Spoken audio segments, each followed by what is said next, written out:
రోమాపత్రిక 6వ అధ్యాయం 22వ వాక్యం.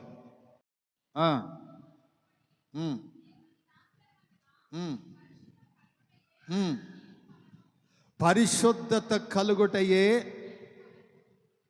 నా వలనే ఎఫ్రాయిము, నా వలనే నీకు మనవి ఆలకిస్తాను, విచారణ చేస్తాను, నా వలనే నీకు ఫలం. పాపములో నుంచి విడిపించబడి క్రీస్తు రక్తము చేత కడగబడి దేవుని దాసులమయ్యేము గనక పరిశుద్ధత కలుగుటయే మీకు ఫలము, దాని అంతము నిత్య జీవము. ఆమేన్. దాని అంతము మరణము కాదు. పాపం పరిక్రమై మరణమును కలుగును, దాని అంతం మరణం. కానీ పాపములో నుంచి విడిపించబడి క్రీస్తు రక్తము చేత కడగబడి దేవుని దాసులైన తర్వాత పరిశుద్ధత కలుగుటయే నీకు ఫలము, దాని అంతం ఏమిటట? నిత్య జీవము. ఆమేన్. దేవుడు అంటాడు, ఎఫ్రాయిం, నా వలనే నీకు ఫలము కలుగుతుంది. ఏమిటా ఫలం? పరిశుద్ధత అనే ఫలం, రక్షణ అనే ఫలం, నిత్య జీవం అనే ఫలము నీకు కలుగుతుంది. ఆమేన్. ఏం కలుగుతుంది? రక్షణ, పరిశుద్ధత, నిత్య జీవం అనే ఫలము నీకు దేవుడిస్తాడు. దేవుడిని నమ్ముకున్న నాటి నుంచి నాకేమి ఏమి చెప్పరేందండి? దేవుడిని నమ్ముకున్న కానించి నాకేమి దొరుకుతుందా? చెప్పరేందండి?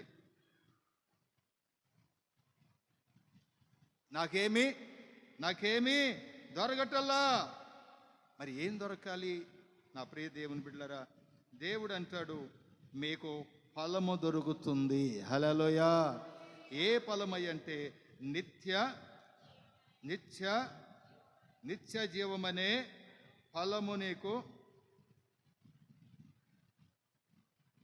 మనిషి కుమారుడు. మత్తయి సువార్తమానం 19వ అధ్యాయం 28వ వాక్యాన్ని మనం చదివితే, యేసు వారితో ఇట్ట నేను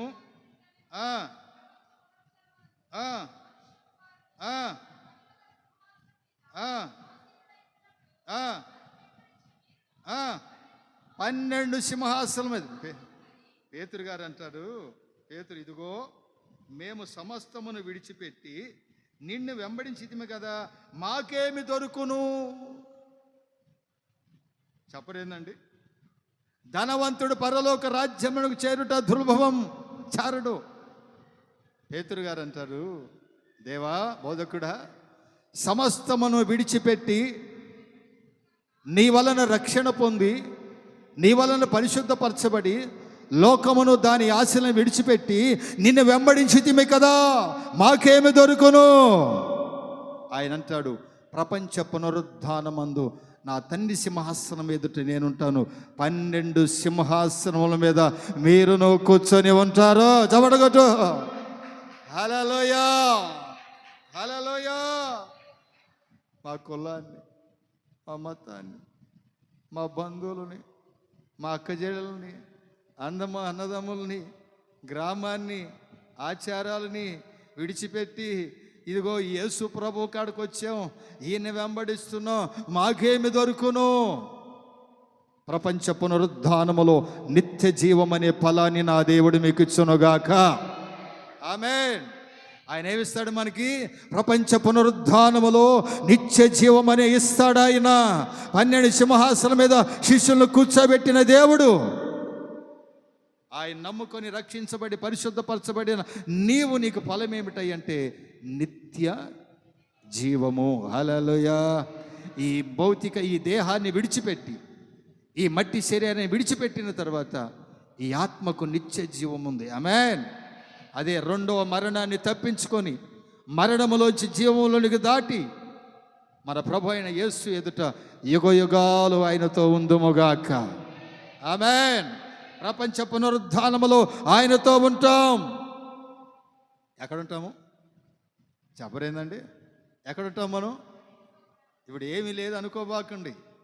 ప్రపంచ పునరుద్ధానం జరగబోతుంది 2వ రాకడలో. ఆయన మేఘారుడై రాబోతున్నాడు. ఆయన వచ్చినప్పుడు క్రీస్తునందు మృతులైన వారు మహిమ శరీరముతో ఆయన సన్నిధికి వెళతారు. ఆ మీదట సజీవులమై నిలిచి ఉండు మనము ఆ సింహాసనం ఎదుట నిత్య జీవానికి చేరతాము. హల్లెలూయా. ఇదే ఆయన వలన మనకు ఫలం. ఆయన వలన మనకి ఇదే ఫలం. ఈ ఫలము కొరకే మనం ప్రయాసపడ. నా వలనే మీకు ఫలము దొరుకును. నిత్య జీవం అనేది ఎవ్వరి వలన మనకు రాదండి. ఏ మనుష్యుని వలన రాదండి. దేవుళ్ళు అనబడిన వారి వలన మనకు రాదండి. ఈ నామము వలనే. ఆమేన్.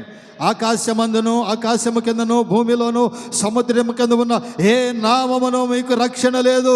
యేసు నామమే. ఏ నామము? యేసు నామము వలనే రక్షణ. యేసు నామము వలనే నీకు నిత్య జీవం. ఇంకా ఎక్కడ వెతికినా నీకు నిత్య జీవము దొరకదో, మరణము తప్ప. అయితే నా యేసయ్య సన్నిధికి మనం వస్తుంది ఎందుకంటే ఒక ఫలం ఇస్తాడు ఆయన. అంచె దినమున, ప్రపంచ పునరుద్ధాన దినమున ఒక రోజున మనకి ఫలం ఇస్తాడు ఆయన. పరిశుద్ధపరచబడిన నీవు, క్రీస్తు రక్తము చేత కడగబడిన నీవు, ఆయన బలలో చేవేస్తున్న నీవు, సంఘముగా సమకూర్చబడుతున్న నీవు, క్రైస్తవులుగా పిలువబడిన నీకు ఆయన నిత్య జీవం అనే ఫలాన్ని నా దేవుడు ఇవ్వబోతున్నాడు. ఆమేన్. దీని కొరకు నువ్వు ప్రయాసపడు. దేని కొరకు? నాకేం కలిసి రావట్లేదండి యేసు ప్రభువు నమ్ముకున్నాక. ఏం కలిసి రావాలండి? ఏమీ కలిసి రావాలని రావద్దు. నా ఆత్మ నరకంలో పడకుండా ఆయన నన్ను కాపాడే దేవుడు. హల్లెలూయా. నిత్య జీవాన్ని ఇచ్చే దేవుడు. హల్లెలూయా. ఎందుకు ఈ నిత్య జీవాన్ని ఇస్తాడు?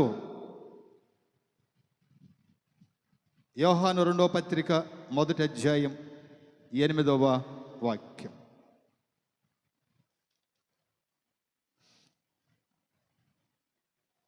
యోహాను 2వ పత్రిక 1వ అధ్యాయం 2వ వాక్యం.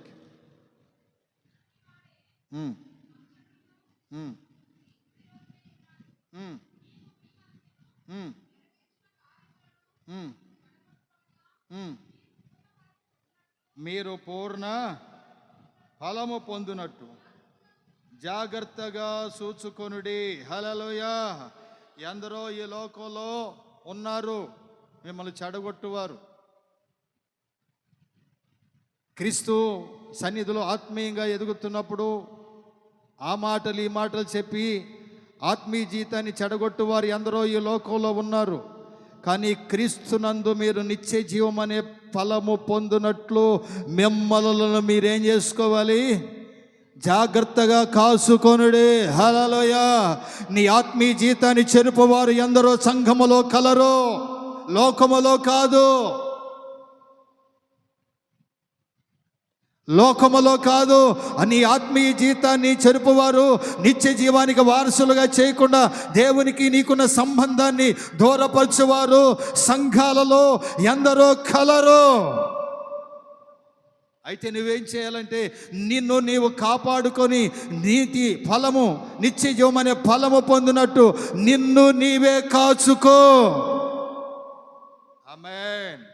ఏం చేయాలట? ఆత్మీయ జీవితాన్ని చెడగొట్టే వాళ్ళు సంఘములో ఎందరో ఉంటారండి. సంఘాలలో వారు ఎదగరు, ఎదిగే వాళ్ళని ఎదగనివ్వరు.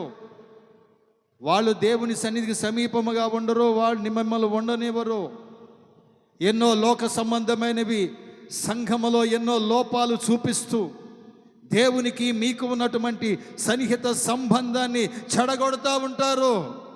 ఏముందులే, ఎంత భక్తి చేస్తే ఏముందులే, ఎంత ప్రార్థనకి వెళితే ఏముందులే, ఏం చేస్తారులే, అక్కడ మనల్ని పట్టించుకునేవాళ్ళు. నీవు చెడిపోయి అనేకులను చెడగొడుతున్నావా? నేను అంటాను, ఎవరు ఎన్ని చెప్పినా ఆమేన్. మేము సేవకొద్దాం అనుకుంటే నా చిలకలూరిపేట నుంచి నలుగురిని మొట్టమొదటి సేవ చేసిన ఒక ఆయన ఉన్నాడు, యాకోబు గారని.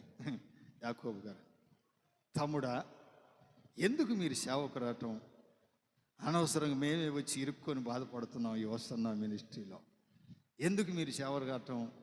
ఇంటికాడే ఉండి ఏమండి విశ్వాసులుగా ఉండండి, ఎందుకు మీరు సేవకు రావటం? తమ్ముడా నా మాట వినండి, తమ్ముళ్ళారా నా మాట వినండి, మీ మేలు కోరి చెబుతున్నా, ఎందుకు సేవకు రావటం? అబ్బాయి ఈ మినిస్ట్రీలో సేవ చేస్తే అన్ని కష్టాలే, అన్ని బాధలే, అన్ని నిందలే, అవమానాలే, చిన్నదానికి పెద్దదానికి ఒత్తిడి చేస్తూ ఉంటారు, మీరు రావద్దు అన్నాడు మమ్మల్ని. ఆలోచించాం. గుడారాల పండుగ టైం అది. ఏ టైము? 2 గుడారాల టైం. 2004లో జరిగిన సంభవం ఇది. 2004, 2005లో సేవకు వచ్చాం. 2 సంవత్సరాలు శోధించాడండి.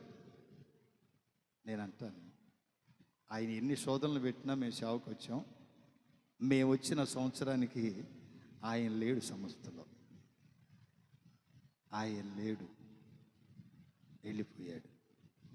దేవుని కృపను బట్టి మేము మాత్రం ఉన్నాం. హల్లెలూయా, హల్లెలూయా. మనకి దేవునికి మనకి మధ్య ఉన్న సన్నిహిత సంబంధాన్ని, మనకున్న వైరాగ్యాన్ని, మనకున్న ప్రార్థనా జీవితాన్ని, మనకున్న విశ్వాసాన్ని చెడగొడటానికి సంఘాలలో ఎందరో ఉంటారు. అయితే మనం ఏం చేయాలి తెలుసా? మనం కాపాడుకోవటానికి, ఆ ఫలమని నిత్య జీవం పొందటానికి జాగ్రత్తగా ఉండాలి. హల్లెలూయా, హల్లెలూయా. ఏం చేయాలి? మనము జాగ్రత్తగా కాసుకొనుడి. ఆమేన్. ఏం చేయాలట? జాగ్రత్తగా కింద చదువునాయనా. క్రీస్తు బోధయందు నిలిచి ఉండక దారిని విడిచి ముందు నాకు సాగు ప్రతివాడును, దేవుని అంగీకరించని వాడు క్రీస్తు బోధకు విరోధముగా దాన్ని విడిచి ముందుకు కొనసాగువాడు దేవుణ్ణి అంగీకరించిన వాడు కాదు. అందుకే వాళ్ళు ఫలాన్ని పొందలేకపోతున్నారు. మనకి మన విశ్వాసానికి విరోధంగా, మన భక్తికి విరోధముగా, మన ప్రార్థనకు విరోధముగా ఎవడైనా బోధ చేస్తున్నాడు అనుకో, నువ్వు కనిపెట్టాలి, ఈడిలో సాతాను ఉన్నాడు. ఎవడున్నాడు? దేవుని కార్యాలకి అడ్డుపడుతున్నాడు అంటే వాడెవడు? మీరున్నారనుకో, ఈ మందిరం కడటానికి, ఘాట్ రోడ్డు మందిరానికి ఒక 1000 రూపాయలు ఇవ్వాలా అనుకున్నారనుకో, ఎవరో వచ్చి అది మందిరం కాదు కదా, ఎందుకు ఇస్తావు, ఏ కాక అన్నాడు అనుకో, గుర్తుపట్టాల, వాడు సాతానుడు. ఎవడాడు? వాడిలో సాతానుడు ఉన్నాడు. రోజు మందిరానికి వెళ్తావు ఎందుకు, సేవకులతో సమీపంగా ఉంటావు ఎందుకు, అలా ఉండకూడదు మనం అన్నాడు అనుకోండి, వాడు సాతానుడు ఉన్నాడు వాడిలో. హల్లెలూయా, హల్లెలూయా. ఎవరిలో ఉన్నాడు? నువ్వు దేవునికి, దేవుని మందిరానికి, దేవుని సేవకులకు సమీపంగా ఉంటావా, నీ ఇంటికి వచ్చి చెడగొడతా ఉంటాడు. అలా ఉండకూడదు మనం. అసలు మనకు విలువ ఉండదు.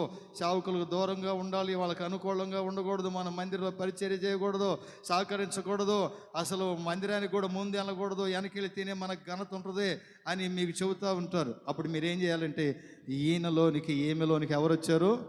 సాతానుడు వచ్చాడు. వాళ్ళైతే మాట్లాడరు. సాతానుడు వచ్చాడు, నా ఆత్మీయ జీవితాన్ని చెడగొడుతున్నాడు, సాతానా నా ఎదురు నుంచి వెళ్ళిపో, హల్లెలూయా అని మనం గద్దించేమంటే ఇక మన ఇంటికి రాడండి. మన ఇంటికి రాడు. అవునా బాబాయా అన్నాం అనుకోండి, రోజు వస్తాడు మీ ఇంటికి. ఇక రోజు వచ్చి, అది వరకు చక్కగా రోజు మందిరానికి వచ్చి, ప్రతి కోడికలో మందిరానికి వచ్చి ప్రార్థన చేసేవాళ్ళు. ఇప్పుడు ఆగపడరు. ఇక బాబాయ్ అన్నావంటే ఆగపడవు. ఇక ఆమేన్. అన్నాయ అన్నావంటే ఇక ఆగపడవు. ఇక నీ ఆత్మీయ జీవితం పోయింది. అందుకే దేవుడు అంటాడు, అంత్య దినములలో, ప్రపంచ పునరుద్ధానములో నీవు నిత్య జీవము పొందాలి అంటే నిన్ను నీవు కాపాడుకో. ఎవరు కాపాడుతారు? పాస్టర్ గారు కాపాడుతాడా? భ్రమపడబాకండి. దేవుని వాక్యం చెబుతా ఇలా ఉండండి అని మీ ఇంటికి వచ్చి కాపాడేవాడిని కాదు. బోధ వింటే సరి, నువ్వు కాపాడబడతావు. పెడచెవిని పెట్టేవంటే సాతానుడు వస్తాడు, విచారణ చేస్తాడు.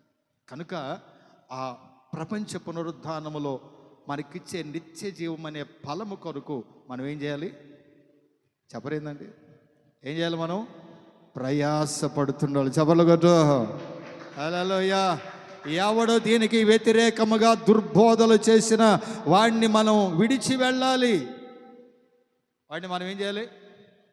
ఆ రోజు ఆ పాస్టర్ గారి మాట వింటే, మా సంఘానికి మొదటి పాస్టర్ గారి కాదంటలా, ఆయన మాట వింటే ఈరోజు నేను ఇక్కడ ఉండేవాళ్ళం కాదు. అవునా కదా? ఉండేవాళ్ళం కాదు, ఎక్కడో ఉండేవాళ్ళం. కానీ ఆయన మాటను మేము లెక్క చేయలేదు, నలుగురం కూడా ఈరోజు సేవలోనే ఉన్నాం. కారణం ఏంటంటే దేవుని సన్నిధిలో మనల్ని చెడగొడటానికి ఎందరో వస్తారండి. ఎన్నో మాటలు చెబుతారు. ఆ మందిరంలో ఏమీ లేదంటారు, ఆ సేవకుడు మనల్ని ఆదరించలేదంటారు, మనల్ని పలకరించలేదంటారు, అక్కడికి పోతే ఏముండదంటారు, అన్నీ చెబుతారు. కానీ మందిరానికి ఎక్కడికే వస్తారు మీకు తెలుసా? నీకు అన్నీ చెబుతారా? మళ్ళీ ఇక్కడే కూర్చుంటారు వచ్చి. వాళ్ళు బాగొచ్చు కదా ఏం లేనప్పుడు, వాళ్ళు వెళ్ళరు. హల్లెలూయా, హల్లెలూయా. అదే మరి సాతాను చేసే పనులు. సాతానుడు వెళ్ళడు, మిమ్మల్ని వెళ్ళగొడతాడు. అర్థమైందా? ఏం నవ్వుతున్నాను నా తల్లులారా? హల్లెలూయా. ఏముంది అంటారా? వాళ్ళు మాత్రం వెళ్ళరు, మిమ్మల్ని వెళ్ళగొడతారు. కారణం ఏంటంటే మీరు వారికంటే ఎక్కువ భక్తి చేస్తారు గనక, వారికి అది నచ్చదు గనక. కైపానాసులకి శిష్యుల బోధ నచ్చిందా? నచ్చలా. అందుకే ఆయన సిలువేయాలనుకున్నారు. ఇప్పుడు మీ భక్తి, మీ ఆత్మీయ జీవితము, మీ సువాసము, దేవుని మందిరానికి రావటము, ఆ పరిచర్య చేయటం, సేవకులు సనుగుణంగా ఉండటం, అవి కొందరికి నచ్చవు. అప్పుడు ఏం చేస్తారంటే మిమ్మల్ని ఏ విధం చేతనైనా దూరపరచాలని చూస్తారు. నేను అంటాను, మనకి ఎవరు అడ్డు వచ్చినా, దేవునికి మనకి మధ్య ఎవరు అడ్డు వచ్చినా వారిని మనల్ని కాపాడుకొని వారికి దూరంగా ఉండాలి. హల్లెలూయా. అప్పుడే నీకు నిత్య జీవము కలుగుతుంది. అందుకే పేతురు అంటాడు, మాకేమిటి, అన్నీ వదిలిపెట్టి వచ్చేసాం గనుక నిత్య జీవము నీకు కలుగుతుంది. ఆమేన్. హల్లెలూయా. ఏం కలుగుతుంది నానా? చెప్పరేం తండ్రి, నా మీద అటు చూస్తున్నారు కోపంగా? నిత్య జీవం కావాలా వద్దా? కావాలన్న వాళ్ళు హల్లెలూయా చెప్పండి. హల్లెలూయా. మనకేం కావాలి? నిత్య జీవం కావాలా? అయితే యేసయ్య సన్నిధిలో నీవు ఆ నిత్య జీవం పొందాలి. ఆమేన్. ఆయన వచ్చినప్పుడు మనకు నిత్య జీవం ఉంటుంది. ఉన్నతమైన కార్యాలు దేవుడు జరిగిస్తాడు. ఒకటి ప్రార్థన ఆలకిస్తాడు, రెండోది మనల్ని విచారణ చేస్తాడు, ఆయన మూడోది నిత్య జీవం అనే ఫలాన్నిస్తాడు. అయితే మనలను మనమే కాపాడుకోవాలి. హల్లెలూయా. ఈ మాటలు మీ హృదయాల్లో స్థిరపరిచి ఆశీర్వదించి ఆయన నిత్య మహిమకు వారసులుగా చేయునుగాక. ఆమేన్.